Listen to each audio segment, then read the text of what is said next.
Cool. Yeah, this is awesome to see where everybody is coming from. I am going to go to the next one. I'm curious, are you all looking for a job right now? So options are yes, no, not yet, or no, I already have one. I'm curious just like what the breakdown is right now, so I can make sure I like tailor my presentation to what's helpful for everyone here. So it sounds like a lot of you guys are looking for a job right now.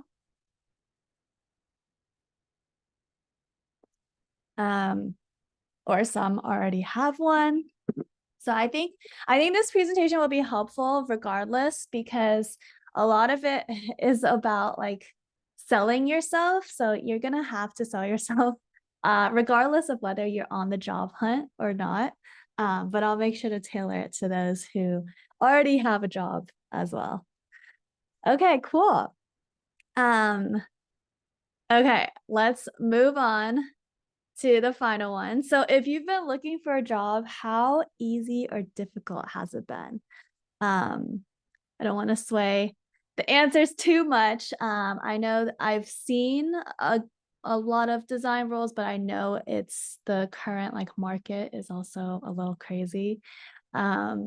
So I'm curious how it has been for everyone, because the last time I looked for a job was like a year ago. For Snorkel. And that took me a while. So I'm curious what it's been like for everyone now. Cool. So it sounds like it has not been pretty easy for anybody. And it's been overall like quite difficult, very difficult. I can definitely relate. It was tough for me as well, like a year ago. So I can only imagine like right now, it's probably really overwhelming. So I'm very excited then to be giving y'all this talk. Just FYI, if you all have any questions, you can enter it here. And I will get to these questions at the end. So the link is already in the chat, and I'll post it again. Let me just put it in here so everybody has access. Go to this link to ask any questions. Okay, I put it in the chat. So if you guys have any questions, just put it in here. This should be up the entire time. So anytime you have a question you think of and you don't want to interrupt, you can just ask questions here. All right, let's get into it then. Okay, so for context, I'm Kathy. I am currently a designer. I work at Snorkel AI. And just a brief overview of my career to date. So I got my undergrad at Cornell. I studied something completely different. I studied China and Asia Pacific Studies and got my bachelor's in that. So it was not like tech or like design related at all. And then I got my master's in information science. That was like a one-year program, and ironically it was easier to get my master's than it was to switch majors, so I was like, I might as well just get my master's instead. And then I got my first full-time offer from IBM. For this one, I was shocked because I was like, oh my gosh, like somebody's like willing to pay me to like do design. Like that was so wild to me. And then I went on to work at Dropbox. A lot of my talk will be focused around my transition from IBM to Dropbox, because Dropbox was like my dream job at the time, and I just worked really, really hard to get into the company and to get that job. And so a lot of my talk would be focused on like all the cold emailing tactics and LinkedIn tips that I had in my tool belt. And then finally, now I am a designer. I work at Snorkel AI. Snorkel is a Series C company. It's 200 people. And I am one of 7 designers on my team. And so I'll talk a little bit about Snorkel as well, and just my overall experience going from like very big company, like IBM is like 400,000 people, to smaller, like Dropbox is still a public company, but it's like 2,000, 3,000 people, to a much smaller company of 200 and a startup. So I can touch on that as well throughout the talk. All right. So first lesson. So I broke this talk down into 3 different lessons. First one is come for the free pizza, stay for the career defining moment. And so this is about how I got into design. So initially, when I was an undergrad, I was very confused. I just had no idea what I wanted to do. My whole family is in healthcare, but I knew I didn't want to do that. I didn't want to go into pre-med because I had studied AP biology and I hated it, and AP chem. I was like, I don't know what I want to do, but I know what I don't want to do. And so I explored a ton of things. Like at Cornell, I was like, oh, management consulting. Cornell had a hotel school. I was like, real estate, should I do that? Should I do computer science? So my parents were very, very worried. They're like, what are you doing? Like, how have you not picked a major yet? Like, I think I was like a junior at the time, and I was still like just in flux. I was like, I don't know what I want to do. Eventually I decided to focus on computer science because I was like, oh, like computer science as a major has flexibility. It allows me to, because computer science majors or like software engineering jobs are in all types of industries, right? Like healthcare, banking, even medicine, right? And so I was like, maybe it offers that flexibility. And on top of that, it pays money, right? It pays tech money. So I was like, okay, maybe I should just do computer science. I felt like I was giving up on chasing up my passion. But I was like, okay, like whatever, I'll just do computer science. So what ended up happening with computer science was, like I said, I was already a junior at the time.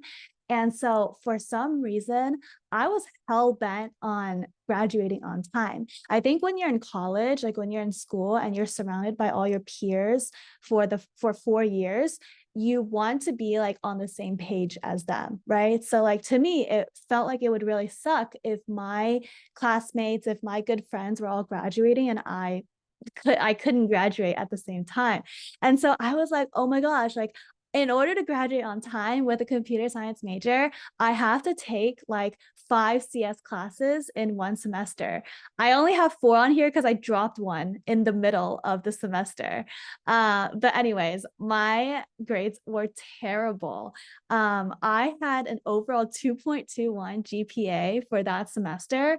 And I'm pretty sure I only passed linear algebra because I begged the professor to let me pass. Like I wrote like a very, like I wrote this like email to him, like saying, hey, like I'm pretty sure I didn't pass the final. I remember staring at the final. I was like, I don't know what's going on. So anyways, my grades are terrible. I was suffering. I remember spending like hours, like just at like office hours, trying to like get the TAs to give me some kind of hint to the problem sets. So it was torture for me. The only silver lining of being a computer science student was we got a lot of free food. We had a lot of like recruiting events where recruiters would come, and in order to entice a college student, you provide free pizza, right? Or you provide free food. And at Cornell, we called it the CS meal plan. And so anyways, I went to a lot of these free food events just to get my lunch and get my dinner as a broke college student. And I remember Cornell had one of these free talks or free food talks. And this was like a Facebook event. And they said, okay, pizza will be served. And I was like, bet, I'll be there. So I went into this talk like barely really knowing like what was even going to be talked about. But it was there. And actually, this is the exact classroom at Cornell that it happened in. So I remember this room very clearly. And I remember I met the senior who had also similarly like trash GPA from being a computer science major. But he had interned as a UX design intern at BuzzFeed. And I remember in that moment, I was like, holy crap, like that is the coolest thing ever. Like BuzzFeed, UX design, like what even is this like mystical design thing? And that's when the light bulb hit me. And I was like, holy crap, like I could do design. Like design is something that I should pursue. And so I felt like I had found my ikigai, which is like something that I felt like I loved. It seemed like the world needed it. I could be paid good tech money for it. And it's something that I could become good at because I knew that I was always creative. But I also had an analytical side. So UX design just felt like the perfect combination of my left brain, right brain tendencies. And so I was so happy that I had found something like that. And so to this day, I still recall that moment as the single most career defining moment like of my life. Because I literally walked into that classroom for the free pizza and I came out with an entirely new career path. And from that moment, I hustled, I grinded. I was like, design, that's 100% what I'm going to do. And I'm going to do whatever it takes to get there. So that's the first lesson. Come for the free pizza and stay for the career defining moment. Number two, this one is probably what you all are here for. So in order to become the 1%, you have to do what the other 99% won't. So at this point, my UX design career had started, right? I had gotten a full-time offer from IBM. I was like, holy crap, somebody's willing to pay me to do something that I love. Like that is so wild to me. And then at this point, I was like, okay, I need to buckle down because I knew I wasn't going to stay at IBM forever. It was great as an early career designer, but I had always wanted to go into like productivity tools. I had always wanted to go into like more startups. And so when I say this, like I, but the thing is, I only had 1 year of experience, right? And so when I say in order to become the top 1%, you have to do what the other 99% won't, I am not exaggerating. Like if you go to any job, any design role on LinkedIn and you just search up, like click on any design role, right? Like let's say I'm interested in Google's interaction design role. 100 over 100 applicants just in one day, easy. So if you want a job like this, like you actually literally have to be in the top 1% of applicants. And so I remember looking at stuff like this and it got me sweating. I was like, this is just insane. And it's even more competitive out there today. So that's why this talk will be worth your while if you stick with me. And so I did have a success story, right? I did end up getting into my dream job. I got to work at Dropbox. It was an amazing, amazing experience. I grew so much working with cross-functional partners, becoming a better designer. And so it was everything that I had wanted out of a job. But what you guys don't know is that in order to get from the initial email from my recruiter, where they were like, hey, like, we'd love to chat with you, right?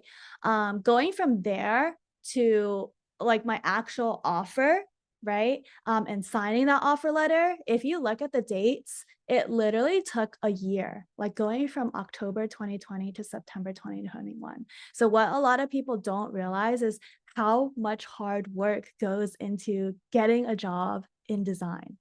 And so I'll talk you through what that process was actually like. So one of the things that I did when I was at IBM and I was looking for a job was I had like a CRM.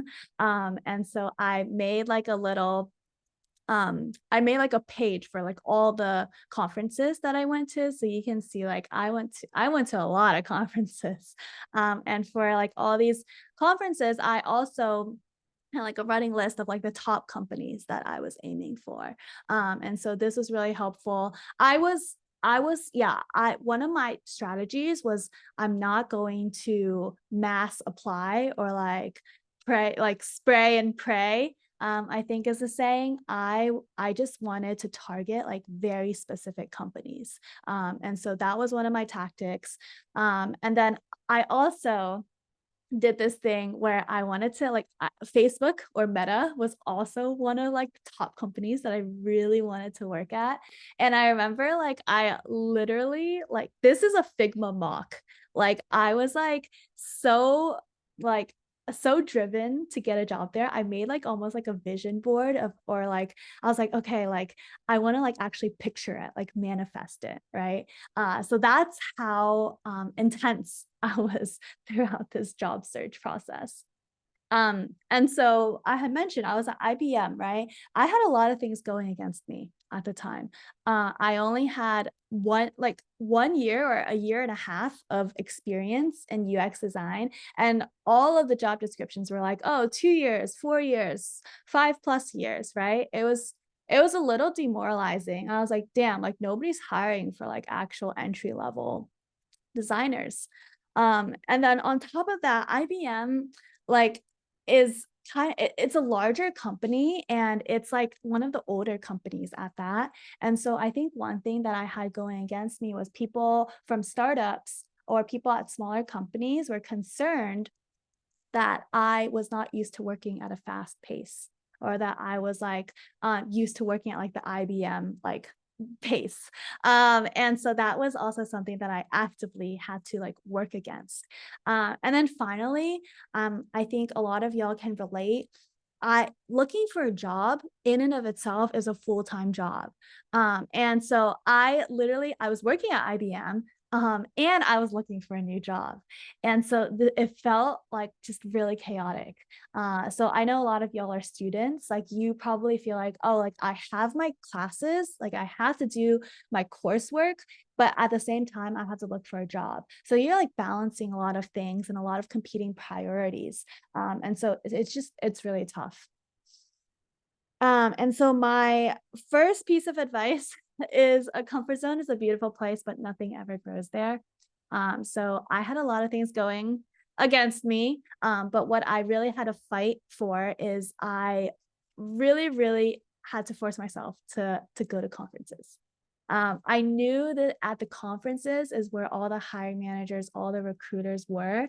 And if you knew me as a kid, I was very shy. I was very introverted. Like I hated having to talk to like ask someone at the store like where something was. Like I would go out of my way to avoid that. And so but I forced myself. I was like, I have to do this. If I want my dream job in design, I have to attend all of these conferences. So I went to GHC, I went to Remote Design Week, Afrotech. I even spoke at a couple of conferences. And so this is really important because if you don't do this, it's going to be really tough for you to get connected to hiring managers and to recruiters. So I would really push yourself to just attend these conferences. I know if you can be really targeted about it, if you're like, oh, this is my list of companies that I want to like talk to, and I'm going to just focus on these. I know conferences can be overwhelming, but if you come in with very clear goals and objectives, that's going to help a lot. And then on top of that, something I want to mention is you see all these are LinkedIn posts, right? And so if you're not good like in person at conferences and you feel more confident in your writing, or you just feel more confident like writing on social media, do it. Like I at the time didn't feel as confident like in person, but I knew I was good at writing. I knew I was good at engaging people on LinkedIn. And so after like every conference, I would write about it. I would write about my takeaways, all the cool stuff. And so that's a very like low barrier to entry to also get hiring managers and recruiters like get their eyes on your stuff, right? Like make sure that they like know your name, they see your stuff. So that's another piece of advice. Like go to conferences, and if you're scared of them, write about your experience like afterwards. So I'll tell you about a very specific conference experience I had. So this is GHC, Grace Hopper Celebration. It is a conference for women in tech. And so I had went to this before. This very specific one was actually all virtual. And so I remember there was a specific list of companies I wanted to target, and Dropbox was one of them. And so I remember like meeting the recruiter there, and then I proceeded to go to the booth like every single day, just being like, hey, like it was honestly, it was a little cringe, but I was like, I'm gonna go every day. I will make sure that they know my name. Like I want this job bad enough, right? I was willing to be cringe. And so I talk to them every single day. And one thing I want to note is this one right here, this email. So this was a designer that I had met at Dropbox, right? And so I think a lot of times the power dynamics feel really uneven because you're talking to a potential employer, someone who has the power to hire you, whereas you're someone who wants to be hired, right? So it feels like the dynamics are really uneven, but it's really important to kind of approach it as to like even it out, like to approach, like make it more equal. And one very easy way to do that is to provide value. And one easy way to provide value is to go to a conference, go to the talks that you really enjoy, and then send out like, hey, like these are the talks that I really enjoyed. A conference like GHC, there's so many talks, right? So if you can give like some recommendations for things that they should listen to afterwards, like you're bringing value, right? And so I was like, oh, I really enjoyed like this talk from Google Nest designers, or I really enjoyed this talk about like research at Cisco. And I know this email worked because I sent this on October 5th, 2020.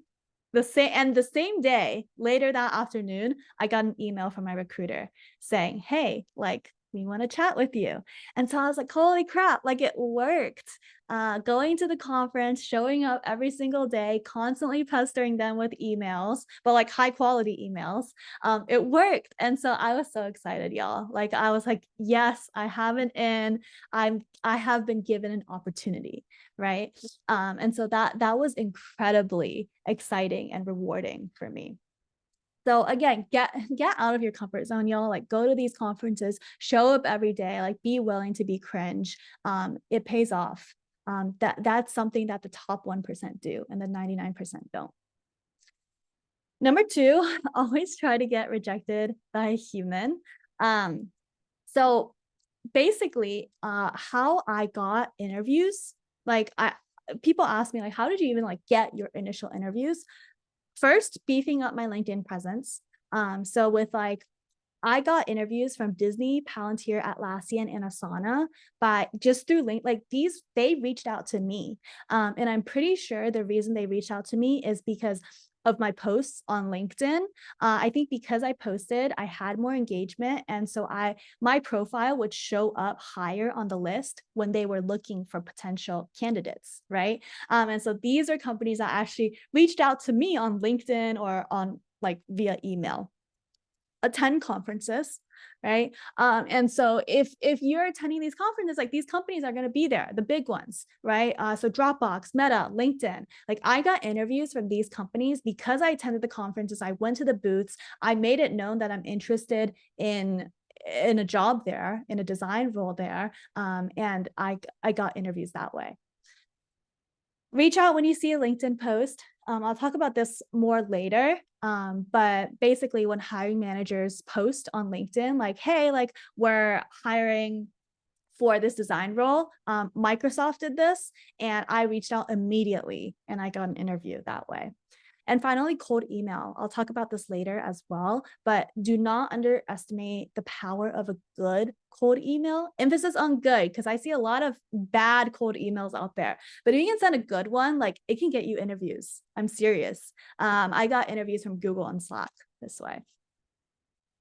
So I want to really talk about the cold email first. So a good cold email will take you places. So even if you get rejected, if you can write a good cold email, people will appreciate it. They will respect your hustle. And it'll, maybe you're getting rejected in the moment, but they will for sure be willing to talk to you in the future. And so these are a few examples of how people responded to my cold emails. So this is someone who was like, hey, I appreciate your message. The care and confidence really comes through. This might not be the right role, but we always keep great folks in mind as future opportunities open. So at first it sounds very generic, right? You're like, okay, like whatever, this is like a generic rejection, but I can almost bet that if a role opened next time and I reached out, I would be at the top of the list. So that's why a cold email really matters. And this person was like, hey, I respect your hustle, right? They acknowledge that this is a competitive environment. And this person said, hey, you've done some impressive work, right? And so after all these messages, I'll show you what the actual email looks like. So at the time, I really wanted a job at Airtable.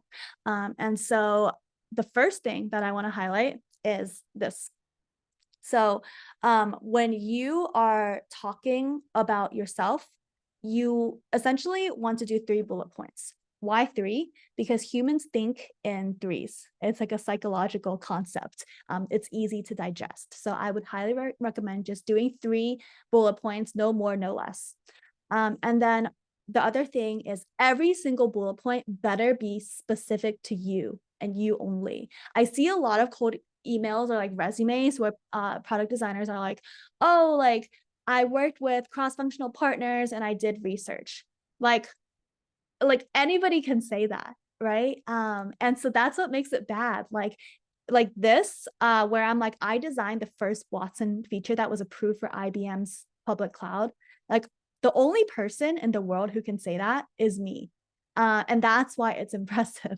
And so I really want to emphasize my point. Like every single bullet point should be something that only you can say, that's very specific to you. And it only happened because of your ability to shine as a designer. The second thing, this is also really important, is I hear a lot of like career advice saying, oh, you should mass apply. You should just send out a bunch of emails. And hey, maybe it is a numbers game. Maybe it does work, but that was not my approach. My approach is very targeted, like I said, right? I had a set list of very specific companies that I wanted to target. And so it's very important for me to have, even if it takes time, I think it's worth it. Like every single email was personalized like to that company. Right. And so for Airtable, I was like, hey, I've been a fan of Airtable since 2020. I use it for everything. I use it for tracking my job searches. I use it to document dress measurements for my best friend's wedding. Right. And so that shows that you did your research, that you're actually genuinely interested in the company. And so the thought exercise that I would ask you to do is, let's say you're a recruiter at a company and you just get like this email that's like obviously like a mass application email. You wouldn't even think about it, right? This already makes it stand out so much, and puts it ahead of the curve for a lot of other emails. So I would highly recommend for you to tailor it to customize these emails. So a good cold email will take you places. And you guys saw a real life example of one of my cold emails. 2, don't be afraid to be annoying, y'all. Like, I think so many people are afraid of coming off as like cringe, or like, they're like, oh my gosh, like, what if I sound desperate? What if I sound clingy or annoying? Like, just assume that you are, because just assume that you are and just embrace it. Like, that's all I can really tell you, because I really wanted to work at Slack. I was really interested in productivity tools. And so if you look at this, I literally emailed this design recruiter from Slack 4 times, like every single day at one point. And I did actually get a response from them, and I ended up getting an interview. So I was very excited about that. But the point being, like, don't be afraid to be annoying. Like, if you're willing to send that second email, that third email, that fourth email, most product designers won't do that. Like, they're too scared to. They're like, people are just scared to send follow-ups for some reason. So if you are willing to follow up a second time, a third time, a fourth time, you're already like ahead of like so many other designers who are scared to be cringe or to come off as annoying. The thought exercise I would ask you to do here is, have you ever gotten emailed multiple times by one person? You probably have, right? The worst thing is like, you're like, oh, they're kind of annoying. Not going to respond. Okay, like whatever. It's not that big of a deal, right? You never like think super poorly of them. You're just like, oh, this is kind of annoying. The best thing that could possibly happen is, yeah, like, hey, like I appreciate the hustle. I see your persistence, and you respond to them, right? So the worst case scenario isn't that bad. It's really not even that bad. And the best case scenario, you get a response and you get an interview from Slack. So I'll just leave it at that, right? Don't be afraid to be annoying. Seriously. Always try to get rejected by a human overall, and then always be user testing. So I know some people ask me like, oh, like, so by user testing, first of all, I mean like your portfolio. And so always treat your portfolio as a product, and you need to be constantly testing that. I see a lot of designers that just like, they just do like 1 or 2 portfolio reviews and they're like, I'm good, but I don't. And then they come back and they're like, I'm not getting any interviews. I'm like, well, why do you think you're not getting any interviews? It's because you didn't actually like user test your portfolio. So one way to do that is to reach out to people on LinkedIn, and just be like, hey, like you're like a senior designer, or you're a design manager, design director at this company. I would love to get your feedback. One thing people ask me is like, how do you even reach out to people on LinkedIn? Because a lot of students don't have LinkedIn Premium. So here's a hack, very quick hack.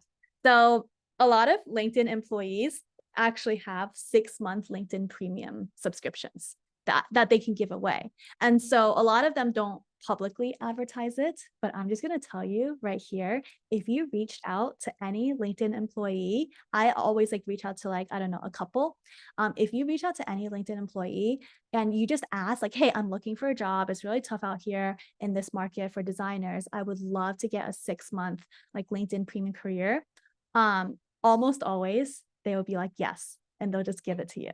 I have always had LinkedIn Premium, but I don't think I've ever paid for it. So just on the DL, like this is a hack you can use to get LinkedIn Premium. And then the amazing thing is you can message whomever you want. Okay, so let's say now you have LinkedIn Premium, right? One thing that I think is totally slept on is LinkedIn filters. So basically, in order to find people who will actually respond to you, because I know a lot of people on LinkedIn, like you'll message them and they just won't respond. And so one way to do that is search up designer and then filter for people who went to your school, worked at the company that you currently work at, assuming you are working, right? And then their current company is the company that you want to work at, right? So at the time, I was an alum of Cornell. I was working at IBM and I wanted to work at a company like Google, right? So you can see like this filters it down to like a lot of people who currently work at Google. And so the really cool thing about this is it simulates a real life conversation where you have a connection. And what I mean by that is, let's say you're at a conference, right? Like Figma Config, and you meet somebody who went to the same school, which is really exciting. And then they also work at the company that you currently work at, right? Like that's like instant connection. And so a way to simulate that is by LinkedIn filters. Like if you can create that connection online through LinkedIn, right? And you hit them with the message like, hey, I saw we both went to Cornell. Like, I know you also worked at IBM. I'm really interested in Google. Like you, again, have that instant connection. And so I think more people should be using LinkedIn filters, like period. So I use LinkedIn. I use these filters. I got a lot, even though these are people that I didn't know, I had that connection with them. And so I actually had a lot of people like respond back, very happy to help me. I also use other platforms, right? I used ADP List. I used UX Coffee Hours, all free, right? To get this portfolio feedback, to reach out to people. And so basically, these are some messages that I sent out. I was like, hey, like I saw that you work on this. I found you on this platform. So super simple. but people are like, the design community is just very willing to help, is what I found. And so don't be afraid to reach out. And what's really crazy is I got a portfolio review from this mentor on ADP list. And she actually worked at Dropbox. So she reviewed my portfolio, and then so we were already connected that way, right? She had seen my portfolio, she had seen my work, she had given me feedback. And then what had happened was a few months later, she ended up becoming my hiring manager. So I'll talk about that in a little bit. But portfolio feedback wise, I basically had a bunch of questions that I was super curious about. And so I was like, hey, like, I knew that these were pain points in my portfolio. I knew people had told me, hey, like, I need to see more complexity in your work. I need to see that you have the ability to change designs based on user feedback. So these are the top questions that were in my head. So whenever you go into a portfolio review, like, don't go and like, obviously if it's like your first few portfolio reviews, like, yeah, you don't know anything, right? So that's fine, whatever. But by the 5th one, by the 10th one, like, you should start seeing patterns, and you should always have it in your head, like, hey, like, these are the things that I want this person to look out for, right? That's really important. Another tip, just real quick, is always schedule a 45-minute meeting. I scheduled a ton of 30-minute meetings because I was scared of taking up other people's times. Like, these are like industry leaders, these are senior designers, like, they're probably too busy for me. But like, you shouldn't have that mindset because this is important to you. So that's one thing. But also, portfolio reviews in general are at least 30 minutes long. So if you're going to do a 30-minute long portfolio presentation in a 30-minute meeting, you're going to have zero time for feedback, which is the whole point. So you're going to end up with like, oh, like, yeah, I ran through my portfolio, but I didn't get any feedback. So I ran into that situation so many times. It made me realize I was like, always schedule a 45-minute meeting. You need to have at least 15 minutes to get the actual feedback that you're looking for. Otherwise, it's just a practice round of your portfolio, which can be good, but like, you're not getting any feedback. Okay, so then I treated my portfolio like a product, and I basically took copious notes after every single session.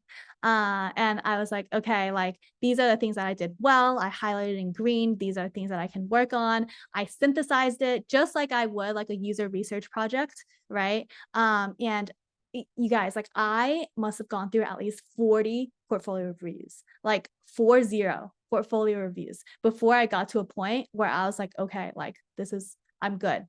Like, so like, for those who only go through like 1 or 2, that's not enough. I'm just going to tell you straight up, that is not enough. Like, you need to go through like rounds and rounds, like iterations of your portfolio, because it usually, like, for a lot of times for entry level designers, like, their portfolio is just not at the standard of quality that people are expecting. And so you need to like really refine your portfolio. And to do that, you need to do user testing.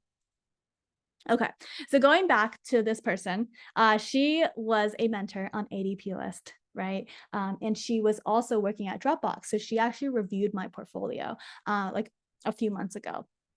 And so we already had that connection, which was awesome. And it turned out a few months later, she ended up being my hiring manager.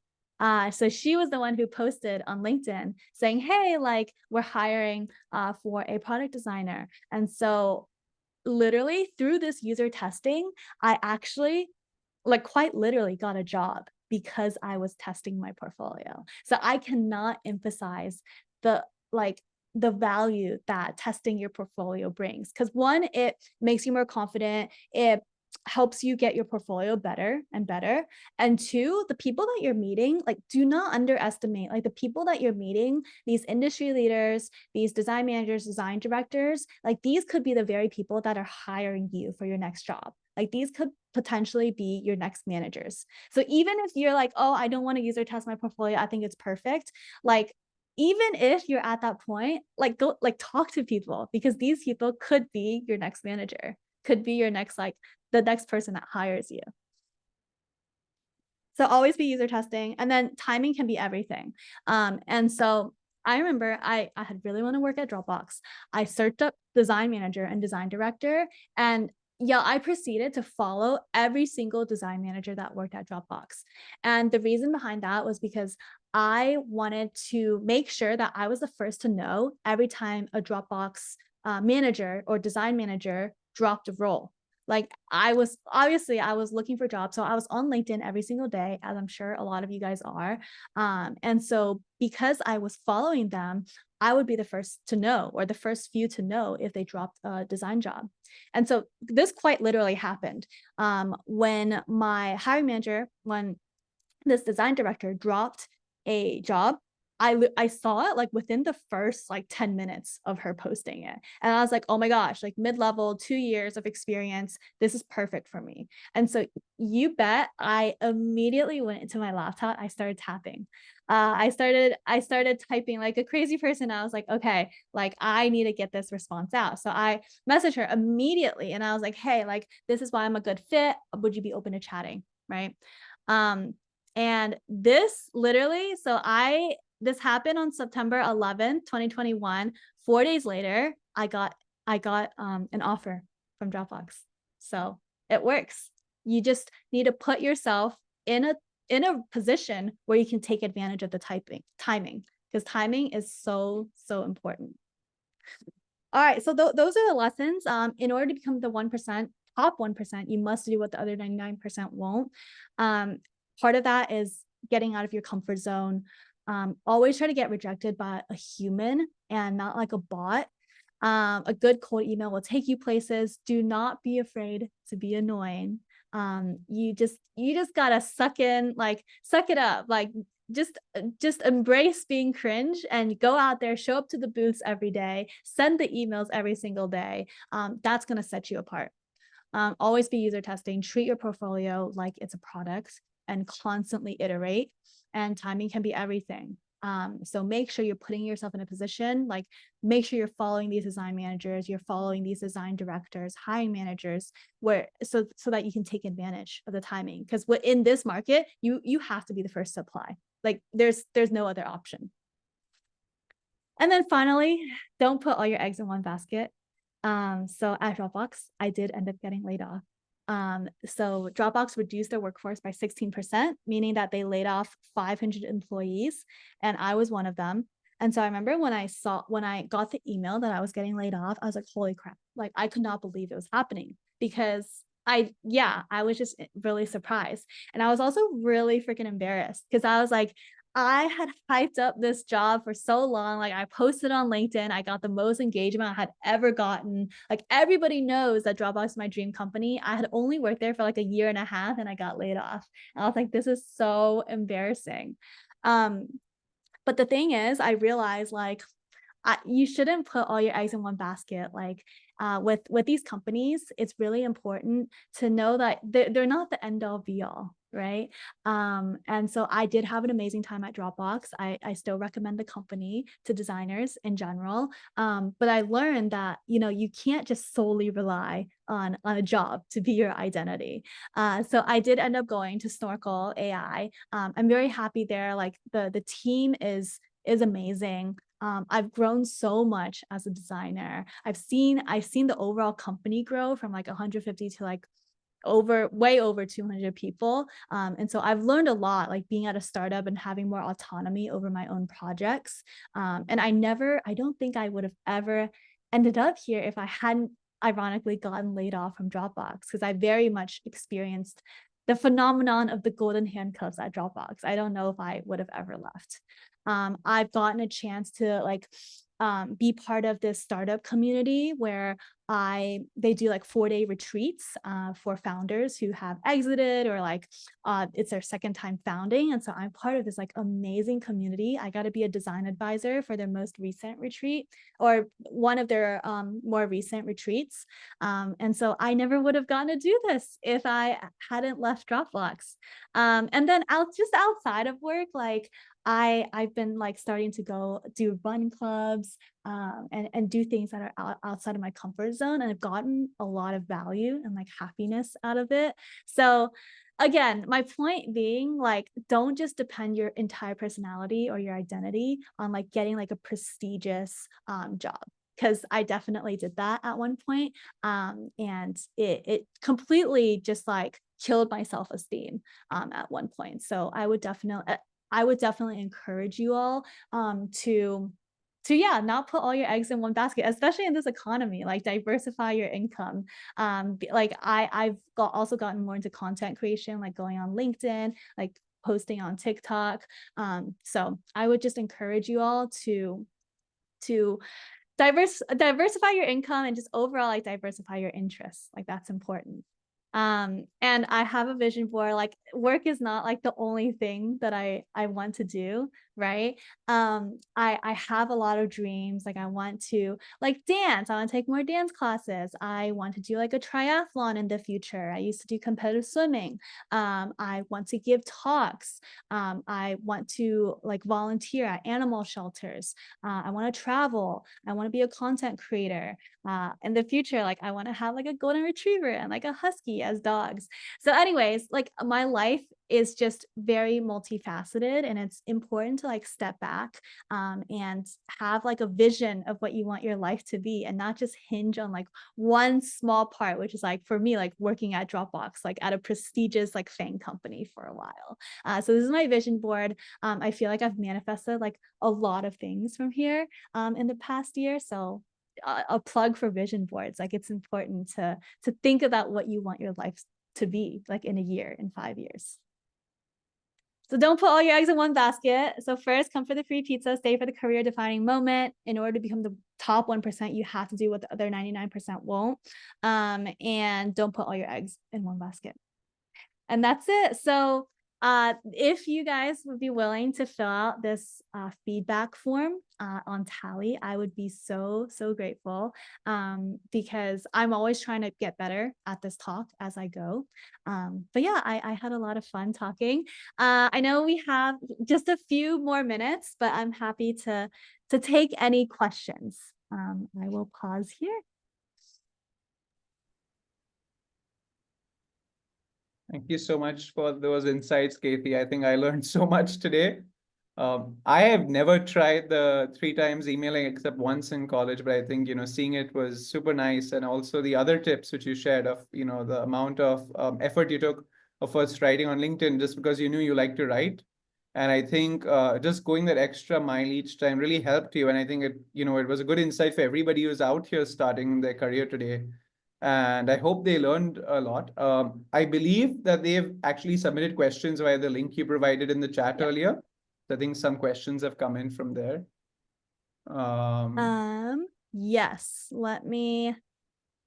So yeah. Oh, and then I also, just another plug, I post on LinkedIn almost daily, and I post a lot of these tips as well. So if you guys are interested, follow or connect with me on LinkedIn. Okay, can you guys see my screen, by the way? Yes, we can. Okay, cool. Cool. Let me see if this was covered. How's my day going? Anything I'm looking forward to? I mean, I just got into running, so I'm probably going to run later today. So that always feels good. Thank you for asking. What are some of the clear goals you had when attending conferences? Every time I went to a conference, I would always like look at which companies are in attendance, and I would map it to the companies that I was interested in. So I always had like, I don't know, like 5 to 10 companies I was specifically wanted to go to, and I would just like super laser focused on those companies. Like those are the booths that I would show up to every day above all else. I would like forget the talks even. Like that was my like single clear like goal. I'd be like, I need to hit these 5 booths every single day. And so it really helps because I know conferences can be really overwhelming. So set clear goals and know which companies and which booths you want to hit. I know you spoke on how you got Dropbox. So how did you initially break into the industry through IBM? Yeah, I skipped some of that part, but that's something I can talk about more on LinkedIn as well. So if you follow me there, I'll share some stories of that. But basically, I initially just did I did a ton of hackathons. And I also did a project team where I released this app that assessed like how crowded different spaces on campus were. It got over 800 users within like the first like few days. And so I think that those experiences really helped me land my first ever internship at GSK, the pharmaceutical company. And then after GSK, I basically, my 2 case studies were the internship at GSK and my project team experience. So I would highly encourage hackathons, project teams, if you can get into them in school. And then that paves the path to get to a paid internship. And then that'll pave the path to get a full-time offer. What if you don't have any impressive bullet points to describe yourself? This is actually a little bit related to what I just said about hackathons and project teams. Like, if you don't have anything, you guys, like, there's so many startups out there that like are hungry for designers. So if you literally like reach out to startup founders or you reach out to nonprofits and like get that project experience, I'm positive you can get like good bullet points, like because their design, not to be mean, but their design, a lot of times they don't have a designer, so it's like, it's not good. So you have like, they have very like bad like baselines, which is great for you, because if you can improve it as a designer, like use your design eye, just improve it even by a little bit, you can literally be like, oh my gosh, I improved the user acquisition by 200%, right? So that's my advice. Like, just reach out to startup founders, reach out to nonprofits. Like, their designs are probably not going to start out with. It can increase, like, you can have a very impressive metric very quickly. I'm new to UI UX design. Do you think AI might take our jobs in the next few years? I'm afraid of wasting my time because I really love this field. I really love this field as well. I think a lot of design will be automated by AI. I'm not going to lie. But I think you need to embrace AI tools. So I use 𝘮𝘶. I'm going to try like Lovable, Bolt. Like embrace these AI tools, because I'm pretty sure most designers are not, despite all the hype. So if you can be the designer, if you can become like the go-to person in your company or like at your school for like AI tools, you're already like way ahead of the curve, and you're that much less likely to like get laid off or like, or like lose your job to AI, because you know how to like harness AI. So that's my advice. I know we're at time.